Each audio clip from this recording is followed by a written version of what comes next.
ಮಹಾ ಎಕ್ಸಿಟ್ ಕಾರ್ಯಕ್ರಮಕ್ಕೆ ಸ್ವಾಗತ.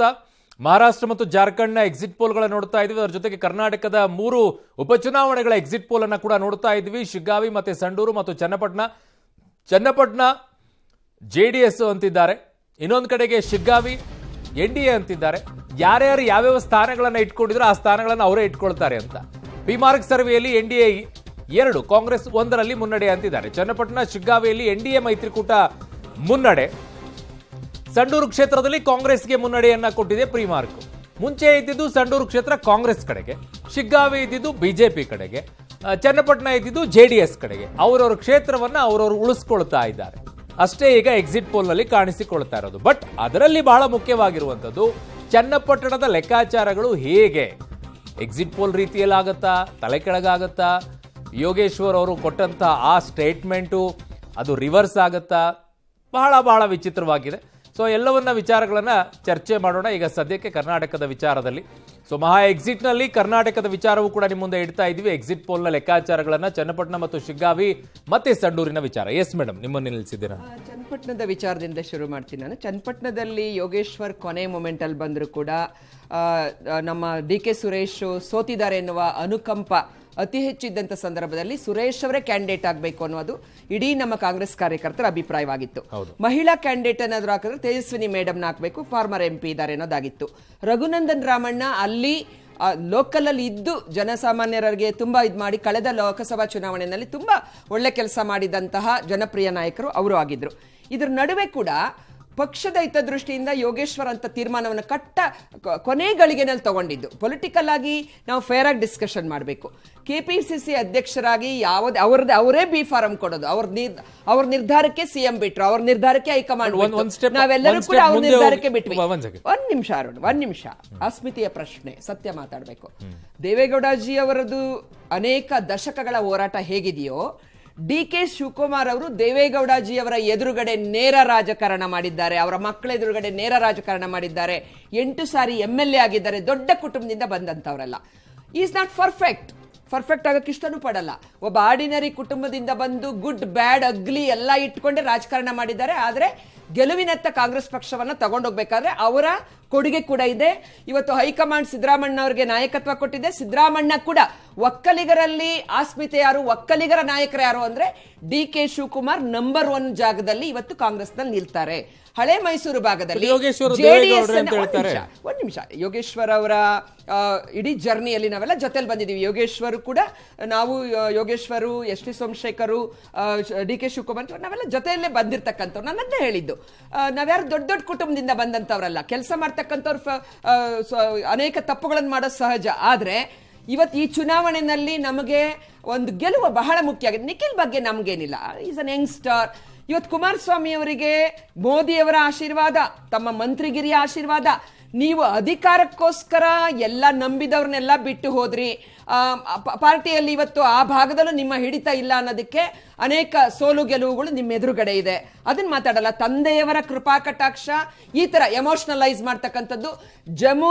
ಜಮೀರ್ ನೋ ಡೌಟ್ ಅವರು ಮೈನಾರಿಟಿಯ, ಅವರು ಇವತ್ತು ಒಂದು DK ಶಿವಕುಮಾರ್ ರಾಹುಲ್ ಗಾಂಧಿ ಅವ್ರ ಕೃಪಾ ಕಟಾಕ್ಷ ಇಲ್ಲ. DK ಶಿವಕುಮಾರ್ ಅವ್ರಿಗೆ ರಾಹುಲ್ ಗಾಂಧಿ ಕೃಪಾ ಕಟಾಕ್ಷ ಇಲ್ದಿದ್ರೆ DCM ಆಗ್ತಿದ್ರ, KPCC ಅಧ್ಯಕ್ಷರಾಗ್ತಿದ್ರ. ಇವತ್ತು DK ಸುರೇಶ್ ಅಷ್ಟು ಹಾರ್ಡ್ ವರ್ಕ್ ಮಾಡಿದ್ದಾರೆ, ನಾವೆಲ್ಲ ಅಲ್ಲಿ ಕೆಲಸ ಮಾಡಿದೀವಿ. ರಘುನಂದನ್ ರಾಮಣ್ಣ ಮಾಡಿದ್ದಾರೆ, ಸೀಟ್ಗಳನ್ನು ಬಿಟ್ಕೊಟ್ಟಿದೀವಿ. ನೀವು DK ಶಿವಕುಮಾರ್ ಅವರನ್ನ ಸಂಶಯದಿಂದ ನೋಡೋದಾಗ್ಲಿ, ಟೀಕೆ ಮಾಡೋದಾಗ್ಲಿ, ಈ ರೀತಿ ಅಪನಂಬಿಕೆ ಮಾಡೋದು, ಇದು ಒಂದು ಪೊಲಿಟಿಕಲ್ ಕಲ್ಚರ್ಗೆ ವಿರೋಧವಾದಂತ ಪಾಯಿಂಟ್. ಈ ಕಾಂಗ್ರೆಸ್ನ ಆಸ್ಮಿತೆ, ಕಾಂಗ್ರೆಸ್ನ ಒಕ್ಕಲಿಗ ನಾಯಕ DK ಶಿವಕುಮಾರ್ ಹಾರ್ಡ್ ವರ್ಕ್ ಮಾಡಿದ್ದಾರೆ. ಅವ್ರ ತಪ್ಪುಗಳಿದ್ರೆ ನಾವೆಲ್ಲರೂ ಇದೀವಿ ಹಿಂದ್ಗಡೆ. 4 ಗೋಡೆಗಳ ಮಧ್ಯೆ ಗಂಗಾಧರ್ ಹೇಳಿದ್ರು, 4 ಗೋಡೆಗಳ ಮಧ್ಯೆ ಹೇಳ್ಬೇಕಾದ ಮಾತುಗಳನ್ನ ಜಮೀರ್ ಹೇಳಿಲ್ಲ, ಅದು ಹೇಳಬಾರ್ದು. ಚನ್ನಪಟ್ಟಣದ ಬಗ್ಗೆ ನಾವು ಮಾತಾಡ್ತಾ ಇದ್ವಿ. ಇನ್ನೊಂದು ಪಾಯಿಂಟ್ ಗಂಭೀರ ಹೇಳಿ ಮೇಡಮ್. ಒಂದು ಪಾಯಿಂಟ್ ಇಬ್ರು ಹೇಳಿದ್ರು, ಕುಡಿಯುವ ನೀರಿನ ಸಮಸ್ಯೆಗಳಂತ ವಿಚಾರವನ್ನು ತಾವೆತ್ತಿದ್ರಿ. ಕುಡಿಯುವ ನೀರಿನ ವಿಚಾರ ಬರ್ತಕ್ಕಂಥದ್ದು ಕೇಂದ್ರ ಸರ್ಕಾರದ್ದು. ಬಳ್ಳಾರಿಯಲ್ಲಿ ಶ್ರೀಮತಿ ಸೋನಿಯಾ ಗಾಂಧಿ ಅವರನ್ನ ಗೆಲ್ಲಿಸಿದಂತಹದ್ದು. ಬಳ್ಳಾರಿ ನಮ್ಮ ಭದ್ರಕೋಟೆ ಆಗಿತ್ತು. ಅಂತ ಕಾರ್ಯಕ್ರಮಗಳು ಫೇಲ್ಯೂರ್ ಇದ್ರೆ, ದ್ವೇಷ ರಾಜಕಾರಣ ಮಾಡಬಾರ್ದು, ಅಭಿವೃದ್ಧಿಯಲ್ಲಿ ರಾಜಕಾರಣ ಮಾಡಬಾರ್ದು ಅನ್ನೋದೇನಾದ್ರು ಇದ್ರೆ ಅವರು ಆತ್ಮಾವಲೋಕನ ಮಾಡ್ಕೊಳ್ಬೇಕು. ಅದ್ರಲ್ಲಿ ನಮ್ಮನ್ನ It's applied to Bengaluru Jayanagar Bengaluru it's apply to Bengaluru Jayanagar also. ಬರೀ ಸಂಡೂರು ಅಷ್ಟೇ, ಜಯನಗರಕ್ಕೂ ಅಪ್ಲೈ ಆಗ್ಬೇಕು, ಅದು ಚನ್ನಪಟ್ಟಣದ ಬಗ್ಗೆ ಜಯನಗರಕ್ಕೂ ಅಪ್ಲೈ ಆಗ್ಬೇಕು. ಚನ್ನಪಟ್ಟಣದ ಬಗ್ಗೆ ಮಾತಾಡ್ತಾ ಇದ್ವಿ. ಜಯನಗರದಲ್ಲಿ ಅವರ ಮೇಲೆ ಇದಾರಲ್ಲ. ಚನ್ನಪಟ್ಟಣದ ಬಗ್ಗೆ ಮಾತಾಡ್ತಾ ಇದ್ವಿ. ಸ್ವತಃ CP ಯೋಗೇಶ್ವರ್ ಅವರೇ ನಿರಾಶರಾಗಿ ಚುನಾವಣೆ ನಡೆದಂತ ರೀತಿ ನಿರಾಶ್ರಯರಾಗಿಲ್ಲ, ನಿರಾಶರಾಗಿನೇ ಸೀಟ್ ಆ ಕಡೆಗೂ ಈ ಕಡೆಗೂ ನಿರಾಶರಾಗಿನೇ ನೀವೆಲ್ಲ ಕೊಡ್ತೀರಾ ಅಂತ ತುಂಬಾ ನಂಬಿದ್ರು ಸೀಟ್ ಅನ್ನ. ಅಂದ್ರೆ ನೋಡಿ, ಸತ್ಯ ಹೇಳಿದ್ದಾರೆ ಯಾರು, ಯೋಗೇಶ್ವರ್ ಅವರು ಸತ್ಯ ಹೇಳಿದ್ದಾರೆ. ಒಬ್ಬ ದೈತ್ಯ ನಾಯಕತ್ವ ಅಂತೇಳಿ ಅವರು ಕಾಂಗ್ರೆಸ್ನ ಅಭ್ಯರ್ಥಿ ಆಗಿನೂ ಕೂಡ ದೈತ್ಯ ನಾಯಕತ್ವ ಅಂತ ಹೇಳಿದ್ದಾರೆ. ಇದನ್ನು ಒಪ್ಕೋಬೇಕು ಒಪ್ಕೋಬಾರ್ದು? ದೇವೇಗೌಡರು ಬರೀ JDSನ ನಾಯಕರಲ್ಲ, ಇಡೀ ಕರ್ನಾಟಕದ, ಇಡೀ ದೇಶದ ನಾಯಕರು. ಹಾಗಾಗಿ ಇಲ್ಲ ಅಂತ ಹೇಳ್ತಾ ಇಲ್ಲ, ಆದ್ರೆ ಫಸ್ಟ್ ಯಾರು ಅಂತ ಸಚಿವರು ಈಗ ಫಸ್ಟ್ ಯಾರು ಅಸ್ಮಿತೆಗಳು ಅಲ್ವಾ? ಎಂಟತ್ತು ಜನರ ಹೆಸರು ಹೇಳ್ಬೋದು, ಒಕ್ಕಲಿಗ ನಾಯಕರಲ್ಲಿ 8 ಜನರ ಹೆಸರು ಹೇಳ್ಬೋದು, ಮುಖ್ಯಮಂತ್ರಿಗಳು ಆದಂತವ್ರು ಎಲ್ಲರದ್ದು ಹೆಸರು ಹೇಳ್ಬೋದು. ಆದ್ರೆ ಪ್ರಧಾನಮಂತ್ರಿ ಆದ್ರು ಒಬ್ಬ ದೇವೇಗೌಡರು ಕರ್ನಾಟಕದಿಂದ ಹೋಗಿ ಪ್ರಧಾನಮಂತ್ರಿ. ಹಾಗಾಗಿ ಆ ಕ್ರೆಡಿಟ್ ಕಾಂಗ್ರೆಸ್ ಕೊಡಲ್ಲ ಅಂದ್ರೆ ಅರ್ಥ ಏನು? ಅಂದ್ರೆ ನಾವು ದೇವೇಗೌಡರು ಎದುರುಗಡೆ ಇದ್ದಾಗಲೂ ಕೂಡ DK ಶಿವಕುಮಾರ್ ನಂಬರ್ 1 ಅಂತ ಹೇಳ್ತೀವಿ ಅಂತ ಹೇಳಿದ್ರೆ ನಾವು ಸತ್ಯವನ್ನ ಮರೆಮಾಚ್ತೀವಿ ಅನ್ನೋದು. ಎರಡನೇದು ಮುಗಿಸ್ತೇನೆ. ಎರಡನೇದು, ಈಗ ಗೆಲ್ತೀವಿ ಅಂತ ಹೇಳ್ತಾ ಇದೆ ಪ್ರಿಡಿಕ್ಷನ್ ಎಲ್ಲ ಹೇಳ್ತಾ ಇದೆ. ಅಲ್ಲಿನ ವಾತಾವರಣವೇ ಹೇಳ್ತಾ ಇತ್ತು, ಜನ ರೆಸ್ಪಾನ್ಸು ನಿಖಿಲ್ ಕುಮಾರಸ್ವಾಮಿ ಹೋದಾಗ ಆ ಉತ್ಸಾಹ ಜಮೀರ್ ಅವರ ಹೇಳಿಕೆಗಿಂತ ಬಿಫೋರ್ ಇರಲಿಲ್ಲ.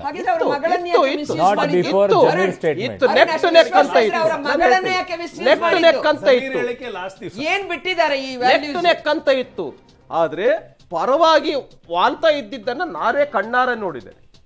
ಕುಮಾರಸ್ವಾಮಿ ಬಂದಾಗ, ದೇವೇಗೌಡರು ಬಂದಾಗ, ನಿಖಿಲ್ ಕುಮಾರಸ್ವಾಮಿ ಬಂದಾಗ, ಇನ್ನಿತರೆ ನಾಯಕರುಗಳು ಹೋದಾಗ ಈ ಕಡೆ ಸ್ವಲ್ಪ ವಾಲ್ತಾ ಇರ್ತಕ್ಕಂಥದ್ದನ್ನ ನಾವು ನೋಡಿದ್ದೀವಿ. ಇನ್ನು ಮೂರನೇ ಸಂಗತಿ ಚನ್ನಪಟ್ಟಣದ್ದು ಹೇಳ್ತೀನಿ.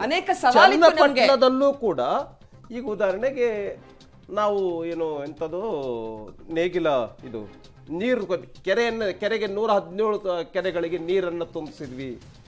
ನೀರನ್ನ ತುಂಬಿಸಿದಂಥವ್ರು CP ಯೋಗೇಶ್ವರ್ ತುಂಬಿಸಿದ್ರ, ಸದಾನಂದ ಗೌಡರು ತುಂಬಿಸಿದ್ರ ಅನ್ನೋದು ಅಲ್ಲಿ ಸಾಕಷ್ಟು ಚರ್ಚೆ ಆಗಿದೆ. ಯಾಕೆ ಅಂತ ಹೇಳಿದ್ರೆ ಹಣ ರಿಲೀಸ್ ಮಾಡಿದವ್ರು ಯಾರು, ಮುಖ್ಯಮಂತ್ರಿ ಇದ್ದಂಥವ್ರು ಯಾರು, ಸರ್ಕಾರ ಯಾರ್ದಿತ್ತು? ಕುಮಾರಸ್ವಾಮಿ ಇಲ್ಲ, ಕುಮಾರಸ್ವಾಮಿ ಸದಾನಂದ ಗೌಡರು CM ಇದ್ರು. ನಾನು ಹೇಳ್ತೇನೆ, ಅಭಿವೃದ್ಧಿ ಬಗ್ಗೆನೂ ಚರ್ಚೆ ಆಯ್ತು. ನೀವು ಚನ್ನಪಟ್ಟಣ ಕಾನ್ಸ್ಟಿಟ್ಯೂನ್ಸಿ ಹೋದಾಗ ಹಳ್ಳಿಗಳು ಕೂಡ ರಸ್ತೆ, ಹಳ್ಳಿಗಳು ಅಂದ್ರೆ ಕುಮಾರಸ್ವಾಮಿ ಅವರು ಸಾಕಷ್ಟು ಅಭಿವೃದ್ಧಿಯನ್ನ ಕೆಲಸ ಮಾಡಿದ್ದಾರೆ. ಜನ ಅದನ್ನ ನೆನಪಿಸ್ಕೊಳ್ತಾರೆ. ಅಷ್ಟೊಂದು ನೆನಪಿಸಿಕೊಳ್ಳೋದಾದ್ರೆ ನೆಕ್ ಟು ನೆಕ್ ಫೈಟ್ ಯಾಕೆ ಬರಬೇಕು ಅಂತ ನಾನು ಹೇಳೋದು. ಈಗ ಕಾಂಗ್ರೆಸ್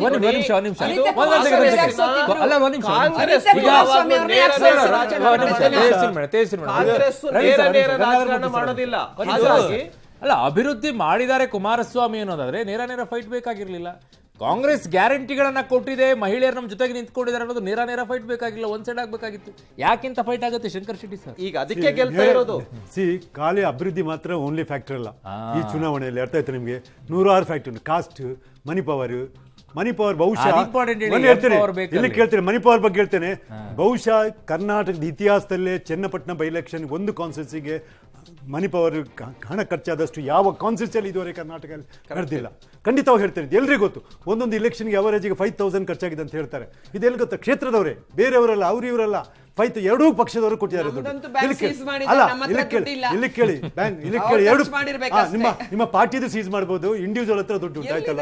ಎಲ್ಲ ಅಲ್ಲ, ಸುಳ್ಳಾಡಬಾರ್ದು. ನಾನು ಯಾವ ಪಕ್ಷಕ್ಕೂ ಸೇರಿದವರು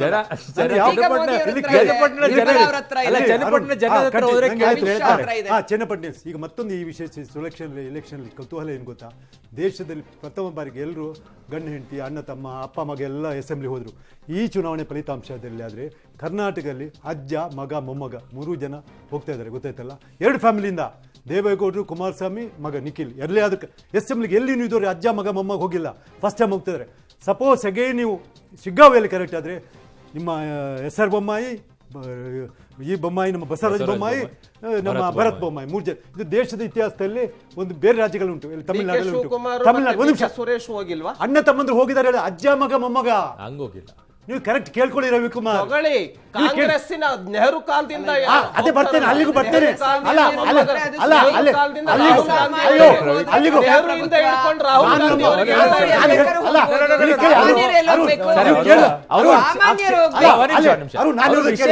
ಹೇಳ್ತಾ ನಾನು ಹೇಳ್ತಾ ಇದ್ದು ಕರ್ನಾಟಕ ಅಂತ ಹೇಳಿದೆ, ನೀವು ಅದನ್ನು ಕೇಳ್ಕೊಳ್ಳಿಲ್ಲ ಬಹುಶಃ. ನಾನು ಅದಕ್ಕೆ ಬರ್ತಾ ಇದ್ದೇನೆ. ಬೇರೆ ರಾಜ್ಯಗಳಲ್ಲಿ ಹೋಗಿದ್ದಾರೆ. ದೇಶದಲ್ಲಿ ಒಂದೇ ಫ್ಯಾಮಿಲಿ, ಅಜ್ಜ ಮಗ ಮೊಮ್ಮಗದ ಚೀಫ್ ಮಿನಿಸ್ಟರ್ ಆದದ್ದು ಉಂಟು. ಜಮ್ಮು ಅಂಡ್ ಕಾಶ್ಮೀರದಲ್ಲಿ ಶೇಖ್ ಅಬ್ದುಲ್ಲಾ, ಫರೂಕ್ ಅಬ್ದುಲ್ಲಾ, ಉಮರ್ ಅಬ್ದುಲ್ಲಾ ಚೀಫ್ ಮಿನಿಸ್ಟರ್ ಆದ ಉಂಟು. ದೇಶದಲ್ಲಿ ಅಜ್ಜ ಮಗ ಇದು ಪ್ರೈಮ್ ಮಿನಿಸ್ಟರ್ ಆದದ್ದು ಉಂಟು. ಜವಾಹರ್ಲಾಲ್ ನೆಹರು, ಇಂದಿರಾ ಗಾಂಧಿ, ರಾಜೀವ್ ಗಾಂಧಿ. ಅರ್ಥ ಆಯ್ತಲ್ಲ? ಐಕೆ ನಾಲ್ಕೈ ಕುಡಿಯೂ ಉಂಟು ಈಗ. ರಾಹುಲ್ ಗಾಂಧಿ, ಪ್ರಿಯಾಂಕಾ ಗಾಂಧಿ ನಾಳದಿಂದ ಹೋಗ್ತಾ ಇದ್ದಾರೆ. ಅರ್ಥ ಆಯ್ತಲ್ಲ? ಮತ್ತೆ ಹೇಳ್ತೇನೆ, ಇದು ಒಂದು 2-3 ಕಡೆ ದೇವಿಲಾಲ್ ಫ್ಯಾಮಿಲಿ ಕಾಲಿ ನಿಮ್ಮ 4 ತಲೆಮಾರು ಅಲ್ಲಿ ಮಾತ್ರ ಅಲ್ಲ, ಎಲ್ಲಿ ಹರಿಯಾಣದಲ್ಲಿ ಹೋಗಿದ್ದಾರೆ ಗೊತ್ತಾ?